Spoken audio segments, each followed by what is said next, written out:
Sparky here from Knopf. I'm going to go over my kayak setup for you guys that have been asking me a few questions on the different mounts I have. So here's the video.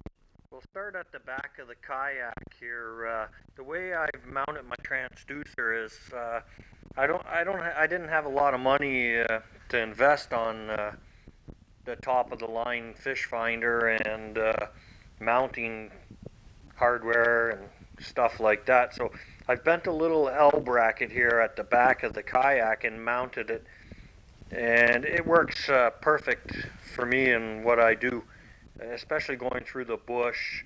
This mount here has never really got caught up on branches and stuff like that, and it works really well. I have had it mounted before right beside me in the kayak, and that used to allow me to take the weeds off every once in a while.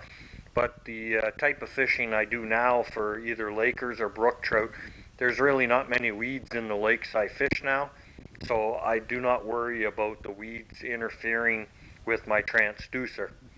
Now what I've done is I've mounted my Knopf sticker back here. That's one of the more important things you have to do with a kayak. And what I've done is in this compartment, I've mounted my battery back here, and as you can see, I have a double connection on here, so you can charge your battery without taking it out every time you're done fishing. Now, the vertical rod holders on the kayak, I put my trolling rod in here with my line counter when I'm going for lake trout. And the other one, I always use my for my trout net. It works perfect for carrying your net. Now inside, I've mounted my fish ruler. It's a little beat up now, but it's always good to have a fish ruler with you to know your size limits. I've mounted my GPS up front, right beside my rod holder that I use for trolling. Now this rod holder is just a Berkeley rod holder. I've mounted it a little closer than the original holes that they had, the holder on the kayak, which is up the front here, as you can see the hole there. It's just a little too far to reach when I when it was mounted there. And this Berkeley rod holder, you can flip it back and forth. So if you want to troll either side of the kayak, it's perfect for doing that.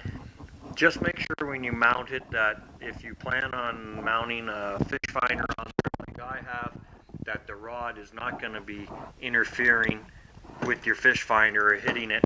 Mine just clears it, and that's the angle I like to use. So that's another little tip.